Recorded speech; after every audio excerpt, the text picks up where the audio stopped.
কৃষিকাজকে খারাপ মনে করবেন না। এগুলো যারা করেন মনোকষ্টে ভুগবেন না যে আপনি দরিদ্র, আপনার মান সম্মান কম, এমন নয়। আপনি বরং সম্মানিত মানুষ, কারণ আপনি নবীদের সুন্নতের পেশায় আছেন। মাশাআল্লাহ।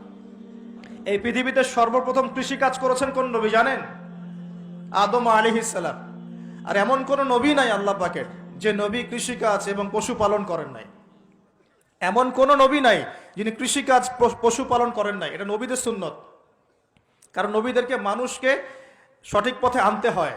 যখন আপনি পশুপালন করবেন, কৃষিকাজ করবেন, তখন কিন্তু আপনার মধ্যে একটা ধৈর্য বাড়বে, মানুষকে নেতৃত্ব দেওয়ার একটা ক্ষমতা তৈরি হবে। তো মুসা আলাইহিস সালামকে আল্লাহ পাক 10 বছর ওই কৃষিকাজ করিয়েছেন, ফার্মে কাজ করিয়েছেন। শোয়েব আলাইহিস সালামের ফার্মে তিনি 10 বছর কাজ করেছেন। কারণ বনু ইসরায়েলের মতো একটা ছিন্ন ভিন্ন জাতিকে তাকে নেতৃত্ব দিতে হতো। আল্লাহ পাক আগে তাকে তৈরি করেছেন।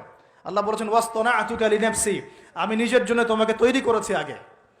তো যেটা বলছিলাম, যখন শিরক আর কুফর বাড়তে থাকে একটা জনপদের মধ্যে, তখন আল্লাহর আযাব গজব নামতে থাকে। এই সমস্যাগুলো আমাদের শহরে নাই? শিরক আর কুফরে ভর্তি হচ্ছে না দিন দিন? আমাদের শহরে পেপার পত্রিকা খুললেই দেখা যায় রাশিফল। কি রাশিফল? তুমি সিংহ রাশি, তোমার দিনটা কেমন যাবে। তুমি কন্যা রাশি, তোমার দিনটা কেমন যাবে। আর প্রায় মিডিয়াগুলো এগুলো প্রচার করে না? এই সব মোশরেক মিডিয়া, এগুলা সবই মোশরেক। কিরকম করে বুঝলাম মোশরেক? একটা ভূমিকম্প যদি হয়, বলবে না যে আল্লাহর কাছে মানুষ কত অসহায়, এরকম শিরোনাম দিয়ে সংবাদ করবে না। কি করবে? প্রকৃতির কাছে মানুষ কতই না অসহায়। আল্লাহ বললে মৌলবাদী হয়ে যাবেন। আল্লাহ বললে কি হবেন? তখন মৌলবাদী হয়ে যাবেন। প্রকৃতি শব্দ চুজ করে কথা বলুন। প্রকৃতির কাছে আমরা কত অসহায়। কে প্রকৃতি? প্রকৃতি কি, কাকে বলে, কত প্রকার, কি কি সংজ্ঞা দেখ। প্রকৃতি কে? প্রকৃতি কে সৃষ্টি করলো, এটা কত প্রকার, কি কি, কে কে তাকে নিয়ন্ত্রণ করে, এগুলো বলবে না? মানুষের ব্রেইন ওয়াশ করে ফেলা হচ্ছে এগুলো দিয়ে। এ রাশিফল সবার মাথা ঢুকিয়ে দেওয়া হচ্ছে। রাশিফল, আজকের দিনটা কেমন যাবে। আজকের দিন কেমন যাবে বেটা তুমি জানো? কালকের দিন তোমার কেমন যাবে তুমি জানো? মানুষের জ্ঞান তো এতই ক্ষুদ্র যে মানুষ এটাই জানে না আগামীকাল তার সাথে কি হবে। আমাদের জ্ঞান কত ক্ষুদ্র, আমাদের জ্ঞানটা কত ক্ষুদ্র, মানুষের জ্ঞান কত ক্ষুদ্র। একটু দেখেন, আপনার নিজের সাথে আগামীকাল কি হবে আপনি তাই জানেন না। কে গ্যারান্টি দিতে পারবে সে তার সাথে আগামীকাল কি হবে? যে মানুষ এটাই জানে না যে তার সামনে আগামীকাল কি হবে, সেই মহাবিশ্বের রব আল্লাহর জ্ঞানকে পরিব্যাপ্ত করতে পারবে নাকি? আল্লাহ পাকের জ্ঞানের সামনে তার জ্ঞান নিতান্তই ক্ষুদ্র। আর আমরা এখন আমাদের এই ক্ষুদ্র জ্ঞান নিয়ে মহাবিশ্বের স্রষ্টা আল্লাহর জ্ঞানকে পেনিট্রেট করতে যাচ্ছি। আল্লাহর বিধানকে চ্যালেঞ্জ করছি। আল্লাহর বিধান কোরআন সুন্নাহর বিরুদ্ধে চ্যালেঞ্জ করছি। বিভিন্ন কলাম লিখছি, বই লিখছি, বক্তব্য দিচ্ছি, লিখছি না? তাহলে আমরা কি আল্লাহ পাকের সাথে আল্লাহ দ্রোহিতা করছি না? এমনকি আল্লাহ রহমত নেমে আসবে না আযাব আসবে? ভালো করে মাথায় বোঝেন লেকচারগুলো।